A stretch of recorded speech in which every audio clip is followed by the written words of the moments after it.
Hello guys. कैसे हैं आप सभी। स्वागत है आप सबका अपने चैनल पीएस अपडेट्स पर। आज का जो हमारा वीडियो है उसका टॉपिक है कि डीआरडीओ ने स्मार्ट टॉर्पेडो मिसाइल टेस्ट की है। इस मिसाइल की जो रेंज है वो 10 किलोमीटर्स की है और इसे एंटी सबमरीन मिसाइल भी कही जाती है। इस मिसाइल की खासियत यह है कि 10 किलोमीटर्स के दायरे में अगर कोई भी टारगेट आएगा तो ये उसको न्यूट्रलाइज कर देगी। दूसरा जो अपडेट है वो साउथ कोरिया के हवाले से है। साउथ कोरिया ने इंडिया के हवाले से एफसीवी यानी फ्यूचर कॉम्बैट व्हीकल्स के लिए ऑर्डर प्लेस करने को कहा है। और तीसरा जो अपडेट है वो ये है कि इंडोनेशिया ने ब्रह्मोस मिसाइल में इंटरेस्ट जताया है। जी हाँ दोस्तों, इंडिया अब इंडोनेशिया को ब्रह्मोस मिसाइल्स ऑफर करेगा। तो चलिए ये सब देखते हैं हम इस वीडियो में।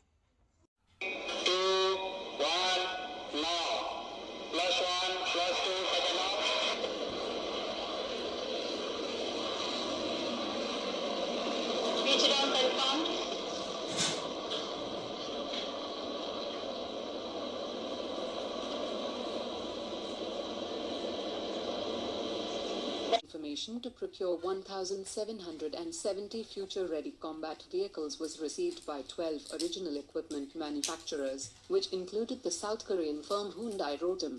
South Korea has announced yesterday that the next batch of South Korea's K-2 Black Panther main battle tanks will be powered by a locally made transmission system instead of a German system, as all the technical issues has been solved.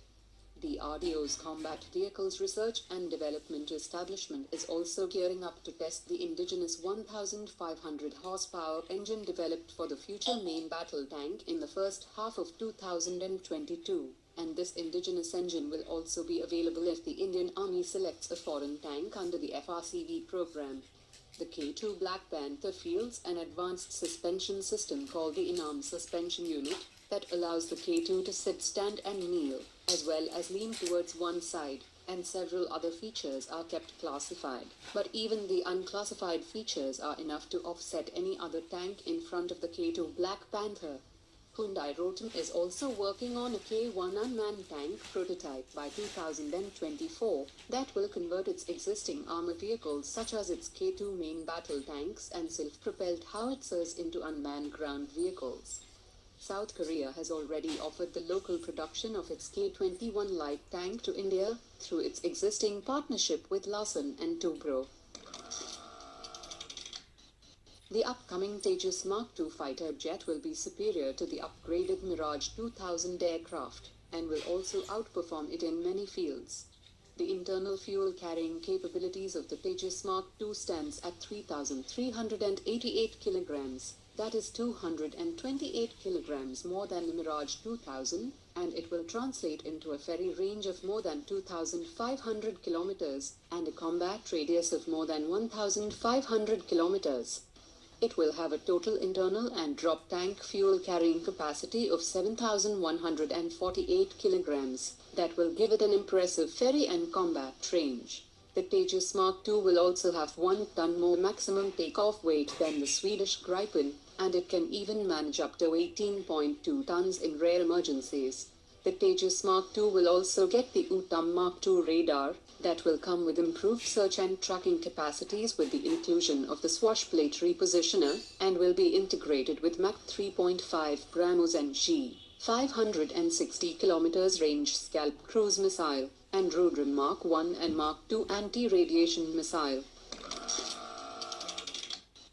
Indonesia has sought defense technology from India to bolster its security apparatus amid the rising Chinese expansionist tendencies in the region.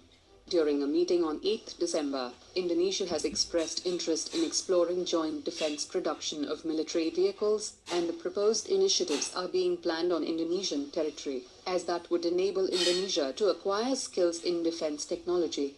The export of BRAHMOS supersonic cruise missiles to Indonesia was also discussed in the meeting. India has also offered to supply coastal defense radars and marine-grade steel, and also to service the Su-30 fighter jets of the Indonesian Air Force, that could potentially evolve into an export of the BRAHMOS air-launched variant. Indian firms are also planning to build ports in Indonesia, and all these interesting development comes at a time when Indonesia have indefinitely paused defense deals with Russia, including the plan to purchase the Russian Su-35, mainly because of the fear of American CAATSA sanctions. According to media reports, differences over price and technology transfer issues had deferred the deal for local production of 200 Camov helicopters, and senior industry officials have said that the Defense Ministry is now seriously considering exercising the option to acquire 60 Camov 226 helicopters in flyaway condition, and scrap the plan for their licensed production. They also said that Hindustan Aeronautics remains unwilling to launch the Camov 226 assembly line at its Bangalore facility, as it would rival its locally designed light utility helicopter. For the first time, leaders of all 5 Central Asian countries, namely Kazakhstan, Kyrgyzstan, Tajikistan, Turkmenistan and Uzbekistan, have been invited by India as the Republic Day chief guests, which is seen as a significant outreach to Central Asia. India has also pitched for Chabahar port in Iran for an easy route for connectivity, and this idea has garnered support among these countries, while Uzbekistan has already agreed to push ahead with a joint plan with India and Iran for the Chabahar port. तो दोस्तों, अगर आप लोग को हमारी video पसंद आई हो तो उसे लाइक, सब्सक्राइब और शेयर ज़रूर कीजिएगा, और नीचे दिए हुए बेल आइकन को भी ज़रूर दबाइएगा, और उस बेल आइकन में भी जो ऑल का नोटिफिकेशन है उस पर ज़रूर क्लिक कीजिएगा, ताकि आप सबके पास हमारे सारे वीडियोस पहुंच सके और उन सब की नोटिफिकेशन भी आपको आ सके। जय हिंद।